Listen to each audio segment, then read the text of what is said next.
नमस्कार। एनालाइजर में आपका स्वागत है। शिक्षण पात्रता परीक्षा छत्तीसगढ़ सीजी टेट को लेकर के बच्चों के मन में बड़ा कन्फ्यूजन रहता है और वो जानना चाहते हैं कि उनकी योग्यता क्या है। कभी कभी मन में ये कन्फ्यूजन रहता है कि अभी बीएड में एडमिशन लिया या डीएड में एडमिशन लिए तो क्या वो एलिजिबल होंगे नहीं होंगे। उन सब विषयों पर बातचीत करूंगा और ऑफिशियल जो नोटिफिकेशन है उस पर कंप्लीट बातचीत आपसे मैं करने वाला हूं। साथ ही साथ जो कभी कभी 5% का जो रिलैक्सेशन मिलता है वो रिलैक्सेशन किसको मिलेगा नहीं मिलेगा, क्या पासिंग मार्क्स होगा, क्या कहता है व्यापम, उस संपूर्ण जानकारी हम इसमें देखेंगे। सबसे पहली बात मैं कहूं, दो बातें यहां पे पहले स्पष्ट कर देता हूं। पहली बात तो जो सीजी टेट है वो सीजी टेट केवल और केवल एक योग्यता परीक्षा है। जैसा कि टीचर एलिजिबिलिटी टेस्ट भी लिखा रहता है, एलिजिबिलिटी का मतलब होता है योग्यता। योग्यता परीक्षा है, यानी अगर आप सीजी टेट पास नहीं हैं, टेट पास नहीं हैं तो आप शिक्षक भर्ती के लिए योग्य नहीं होंगे।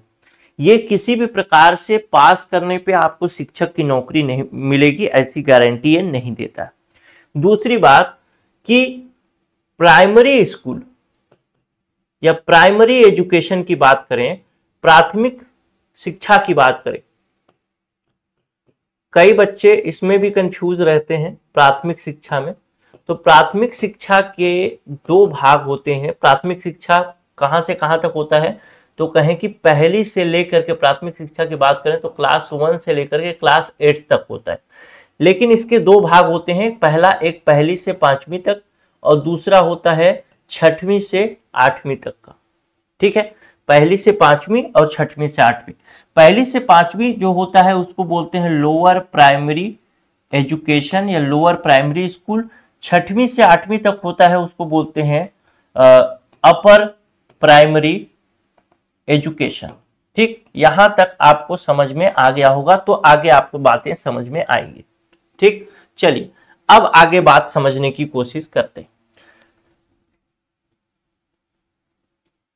सबसे प्रमुख बात से शुरू करूंगा कि यह परीक्षा शिक्षकों की नियुक्ति के लिए पात्रता मात्र होगी। इसमें शिक्षकीय पद नियुक्ति के आदेश नहीं माना जाएगा।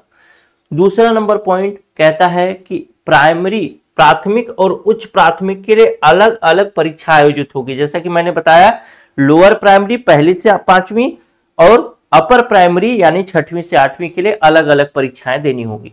सबसे महत्वपूर्ण पॉइंट यह है कि यदि आप जनरल कैटेगरी से आते हैं तो आपको 60% अंक लाना अनिवार्य होता है। टोटल 150 प्रश्न होते हैं और इनमें अंकों की संख्या भी 150 होती है और इस 150 में से 60% यानी 90 अंक आपको लाना होगा। क्लियर है? रेड में लिखता हूं तो दिखेगा, 90 अंक आपको यहां पे लाना होगा जो जनरल कैटेगरी से है। लेकिन जो एसटी एससी, देखिए यह अनुसूचित जाति यानी एससी, अनुसूचित जनजाति यानी एसटी और ओबीसी से वर्ग के अभ्यर्थी हैं या दिव्यांग हैं, इन 4 कैटेगरी के लिए जो पास होने का मार्क्स होगा वो 50% होगा। यानी 150 में से मात्र और मात्र 75 अंक लाने होंगे। इसमें किसी भी प्रकार का ऋणात्मक उत्तर नहीं होता, ऋणात्मक अंक काटा नहीं जाता। इसका मतलब क्या है, सामान्य तौर पर व्यापम जो परीक्षा लेता है उस परीक्षा में ऐसा होता है कि जैसे 4 प्रश्न आपने गलत किए तो उसके लिए 1 नंबर काट लिया जाता है। 0.25 जो मार्क्स होता है ऋणात्मक अंक होता है। जैसे मान लेता हूं, जो बच्चे नए होंगे उनकी बात, उनके लिए थोड़ा समझा देता हूं। जैसे मान लेते हैं कि 5 प्रश्न थे और 5 प्रश्न में से किसी बच्चे ने 4 प्रश्न सही कर लिया और 1 प्रश्न गलत कर लिया। सॉरी, चलिए 5 बच्चे ने 5 अंक प्रश्न थे, इसमें 4 प्रश्न जो है गलत कर दिया और 1 प्रश्न सही कर दिया। तो 1 प्रश्न के लिए उसको मिलेंगे 1 अंक और 4 जो गलत किया है उसके लिए 0.25 के हिसाब से काटा जाएगा। यानी 0.25 को अगर 4 से गुणा करें तो कितना आ जा रहा है, 2 अंक। तो सॉरी 1 अंक आ जा रहा है। 0.25 को 4 से गुणा करें तो कितना आ जाएगा, ऐसा आएगा, लेकिन यहां दशमलव लग जाएगा तो 1 अंक। तो एक में से एक घट जाएगा, यानी उसका मार्क्स हो जाएगा 0। ठीक, तो इसमें इस प्रकार से कोई भी ऋणात्मक उत्तर, ऋणात्मक अंक का प्रावधान नहीं है। जितना आप सही करेंगे उसका आपका अंक मिलेगा, और गलत करेंगे तो उसके लिए कोई भी पेनाल्टी, कुछ भी नहीं काटा जाता। पहले क्या था कि अगर आप एक बार टेट, सीजी टेट उत्तीर्ण कर लेते थे तो उसका एक वैलिडिटी होता था कि 5 साल 7 साल तक आप शिक्षक बनने के योग्य हैं। लेकिन अब इसको परिवर्तित कर दिया गया है, यानी एक बार आप पास करते हैं तो कभी भी आप आजीवन उसकी वैधता होगी। लेकिन अगर मान लेते हैं आप पास नहीं कर पाए तो दोबारा दे सकते हैं, तिबारा दे सकते हैं, या फिर अगर आप मान लेते हैं आप पास हो भी गए, तब की स्थिति में अगर आपको अपना अंक अच्छा करना है तो भी दोबारा तिबारा दे सकते हैं, कोई दिक्कत नहीं। ठीक, चलिए, तो यहां तक हमने यह समझा कि 90 अंक लाना है जनरल को, एसटी, एससी, ओबीसी और दिव्यांग को लाना है कितना, 75 अंक। क्लियर है यहां से? अब चलिए इसके योग्यता की बात करते हैं, अर्हता की बात करते हैं कि कौन कौन इसमें दे सकता है। तो बहुत स्पष्ट तौर पे ध्यान रखिएगा कि पहली से पांचवी तक के लिए जो एलिजिबिलिटी एग्जाम होता है उसको बोला जाता है पेपर 1। पेपर 1 किसके लिए होता है, पहली से पांचवी तक के लिए।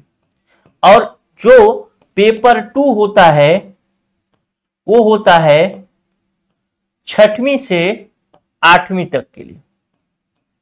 ठीक, तो अभी मैं बात कर रहा हूं पेपर 1 की, यानी पहली से पांचवी तक के लिए। तो पहली से पांचवी तक के लिए योग्यता को एकदम से कंठस्थ याद रख लीजिए कि अगर आपके 12वीं में 50% अंक हैं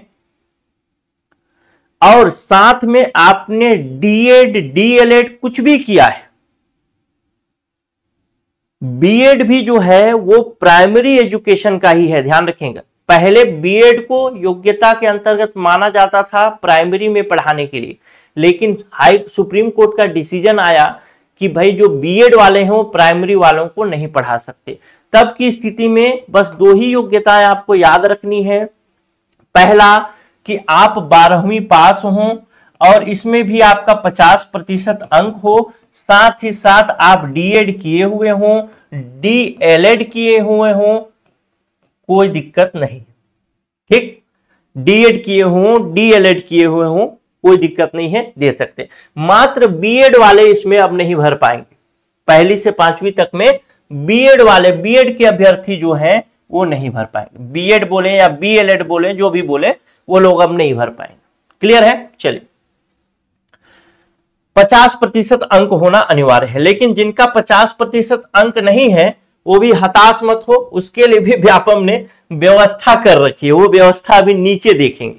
ठीक, तो हर जगह 50% अंक के साथ आपको बीएड, डीएलएड, जो डीएड, डीएलएड करना है। लेकिन एक पॉइंट ऐसा है जिसमें आपके पास अगर 12वीं में केवल और केवल 45% अंक है तो भी आप इसमें योग्य हो सकते हैं। लेकिन उसके लिए आपको क्या करना पड़ेगा, तो प्रारंभिक एवं शिक्षा शास्त्र में द्विवर्षीय डिप्लोमा, चाहे जिस नाम से जाना जाता हो, राष्ट्रीय अध्यापक शिक्षा परिषद द्वारा मान्य हो, ऐसे लोग इसको, उनका अगर 45% भी है तो वो लोग भी इस फॉर्म को भर सकेंगे, कोई दिक्कत नहीं है, वो योग्य माने जाएंगे। एक बहुत कंफ्यूजन सा पॉइंट आता है लोगों के मन में कि अभी मैं डीएड में एडमिशन ली हूं या डीएलएड में एडमिशन लिया हूं, तो क्या मैं इस फॉर्म को भर पाऊंगा या मैं योग्य माना जाऊंगा? अगर मैं पास होता हूं तो मेरे को पास माना जाएगा कि अयोग्य घोषित कर दिया जाएगा? तो यहां पे हर पॉइंट में लिख दिया गया है। पहले ये नहीं था, पहले केवल उत्तीर्ण लोगों को ही माना जाता था, जो एडमिशन लेकर के उत्तीर्ण हो जाते थे उनको। लेकिन यहां पे हर जगह में आप देखेंगे प्रवेशित, यानी जो एडमिशन ले चुका है डीएड, डीएलएड में, अध्ययनरत यानी जो पढ़ रहा है, या जो पास हो चुका है, तीनों प्रकार के लोगों को मान्य कर दिया गया है, यानी टेट का फॉर्म वो भर सकते हैं, कोई दिक्कत वाली बात नहीं। यहां पे समझ में आया कि केवल डीएड, डीएलएड वाले ही फॉर्म भरेंगे, पहली से पांचवी तक के लिए बीएड वाले नहीं भरेंगे। लेकिन 6वीं से 8वीं तक की अगर बात करूं तो 6वीं से 8वीं तक में डीएड वाले हों चाहे बीएड वाले हों, दोनों ही भर सकते हैं 6वीं से 8वीं तक के लिए। योग्यता देखें तो मिनिमम 50% अंक के साथ उनको स्नातक होना चाहिए, यानी कॉलेज पास आउट होना चाहिए। जैसे उसमें 12वीं था, इसमें कॉलेज पास आउट, और साथ में डिग्री होनी चाहिए। कई जगह 1 साल का भी डिग्री मिलता है डीएड का, डीएलएड का, तो वो भी इसमें मान्य है, कोई दिक्कत नहीं। और वही चीज इसमें है, देखिए कि एक 45% वाला है कि यदि 45% अंकों के साथ वो स्नातक है और डीएड या बीएड कुछ भी किया हुआ है तो भी वो इसमें मान्य होगा, लेकिन वो राष्ट्रीय अध्यापक शिक्षा परिषद के विनियमों के अनुसार प्राप्त किया जाए तब। उसका एक अलग ही है, उसमें बहुत कम लोग होते हैं, उसका कोई दिक्कत नहीं। आप लोग सामान्य वाले में ही होंगे मैक्सिमम बच्चे, ठीक है। चलिए अब देखते हैं कुछ और बातें, यहां पर समझने की कोशिश करते हैं। यह चीज आपके लिए पॉइंट वाला है, उन बच्चों के लिए खासकर जिनका 50% अंक नहीं।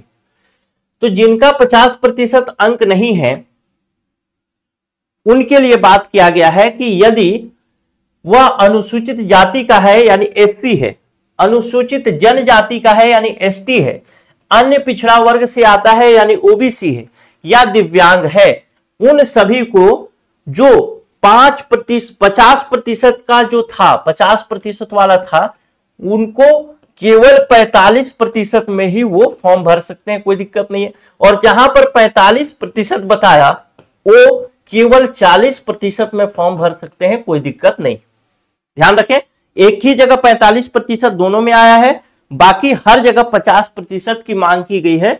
तो 50 वाले 45% में भी है, अगर अनुसूचित जाति के हैं, जनजाति के हैं, ओबीसी हैं या दिव्यांग हैं तो 45 में भी वो फॉर्म भर पाएंगे, ठीक है। चलिए अब यहां तक बात समझ में आ गई होगी, लगभग बात समझ में आ गई होगी कि कितना क्या योग्यता चाहिए। अब कुछ विशेष बातें देखेंगे, क्या इसमें जरूरी कुछ चीज होगा तो देखेंगे।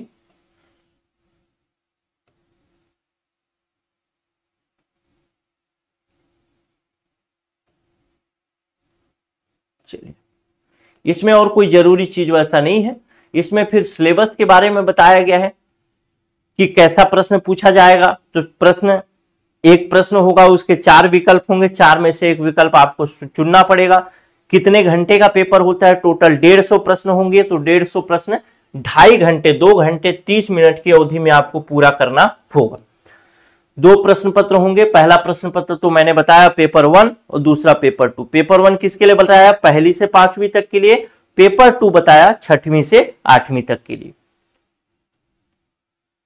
सिलेबस कुछ इस तरीके से है, मैं सिलेबस को आगे डिटेल में डील कर दूंगा। बाल विकास एवं शिक्षा शास्त्र है, हिंदी है, अंग्रेजी है, गणित है और पर्यावरण है। ये किसके लिए है? ये है आपका प्राइमरी स्कूल वालों के लिए, पेपर 1 के लिए। और पेपर 2 के लिए भी ऐसे ही है।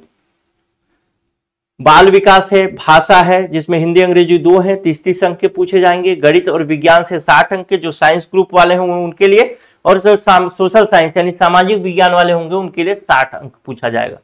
तो जो साइंस वाले होंगे वो साइंस वाला बनाएंगे, जो सोशल साइंस वाले होंगे वो सोशल साइंस वाला बनाएंगे, ठीक है। यहां तक बात समझ में आ गई होगी। अब देखिए सीजी टेट कई बच्चे देते हैं और कई बच्चे निकाल नहीं पाते हैं। उसके पीछे बहुत सारे कारण होते हैं, खासकर वो सिलेबस को फॉलो नहीं करते। जितना यहाँ पे सिलेबस दिया है ये बहुत थोड़ा लंबा सिलेबस है, तो शॉर्टकट में यहाँ पे दिखाया गया है। सिलेबस को फॉलो नहीं करते, इस वजह से नहीं हो पाता। अब बात करता हूं जो बच्चे अभी जो कहां है, कॉलेज में भी एडमिशन ले रहे हैं। कॉलेज में एडमिशन लेने का मतलब बीएड में, डीएड में, कहीं पे भी एडमिशन ले रहे हैं, वो बच्चे क्या इसके लिए एलिजिबल हैं? तो मैंने बताया कि हाँ, चाहे वो एडमिशन ले चुके हैं, चाहे वो पढ़ रहे हैं, चाहे तो वो पास हो गए हैं, तीनों ही कैटेगरी में वो लोग पास माने जाएंगे। और वैसे बच्चे जो अभी एडमिशन लिए हैं या फिर जो पढ़ रहे हैं, उनके लिए अगर वो सीजी टेट अभी आने वाला जो है 2026 वाला, फरवरी वाला, वो अगर निकाल लेते हैं तो कितनी अच्छी बात होगी कि बीएड या डीएड करते हुए सीजी टेट निकल गया और पता चला कि शिक्षक भर्ती का एग्जाम आया और तुरंत ही उसमें लग भी गए, तो बहुत कम उम्र में फिर बच्चे लग जाएंगे।